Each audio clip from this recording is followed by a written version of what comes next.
Hello everyone. I'm coming to you once again from friendly South Rome Street, Johnson City, Tennessee. Hope everybody had a great day.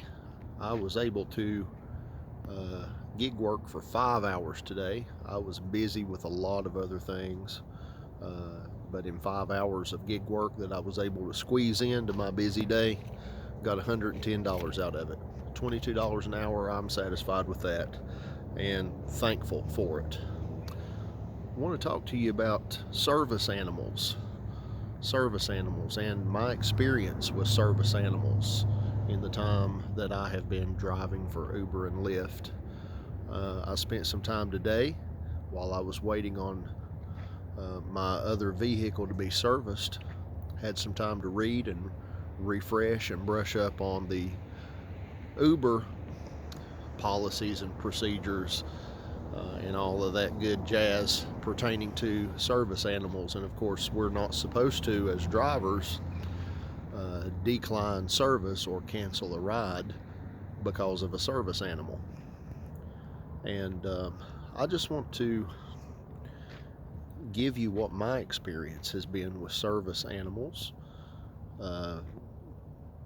They've all been dogs. I don't really know what other service animals there would be that would need to ride in a Uber or Lyft, but I'm sure somebody will fill me in on all that. But anyway, out of 2,600 rides, I've had a little over 1,500 with Uber and a little over 1,000 with Lyft in 5.5 years. And out of 2,600 rides, I don't think I've had but about 6 or 8 dogs to transport. About 6 or 8, really. I don't think it's been any more than 8 out of 2,600 rides. And I don't have any bad experiences to report. But really, as far as people seem to be concerned about dogs making a mess or leaving hair or whatever. I don't think I experienced any problem whatsoever with any dog that I've transported. As far as leaving hair in the back seat,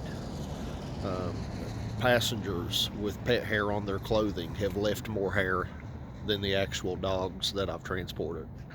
I've had to clean more pet hair up from people and their clothing than the dogs themselves. So all of the dogs that I've transported, which has only been a few, they were all well behaved, I suppose would be a good thing to say about it. Never had any problem with dogs bouncing around recklessly inside of my car. Never had any problem with any type of mess. Never had a problem with any type of claw scratches or anything like that. They just get in and lay down or sit there beside their person. So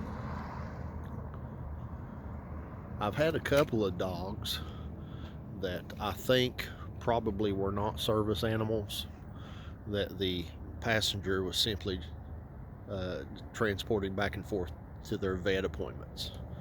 One in particular, I remember this. It really hasn't been that long ago, but it made me a little bit antsy at first because the guy gets in. I picked him up at the vet, and the guy gets in, and the dog is having a lot of trouble.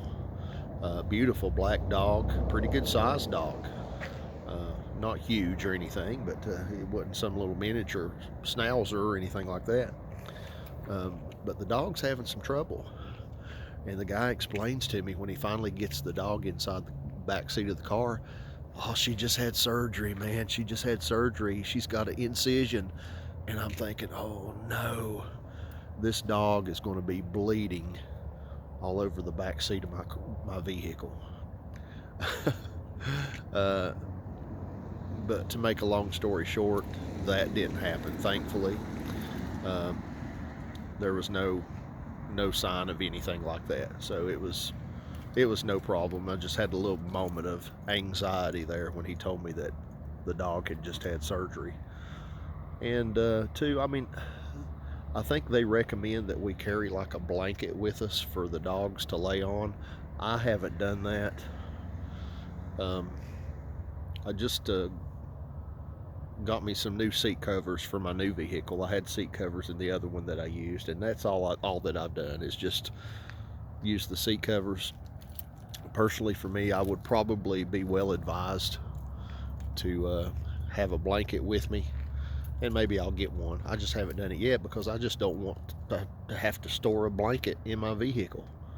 Um, I'm always picking up deliveries, and I need my space. I don't really want to have to deal with a bunch of stuff in my vehicle that I absolutely don't have to have. And in my mind, a blanket for a dog to lay on is in the list of things that I absolutely don't have to have. Now, I could possibly change my mind about that, and hopefully I don't regret that decision. I haven't yet, but like I said, never had a problem with dog hair from an actual dog. I've had a problem with dog and cat hair from people, but never with an actual dog. So I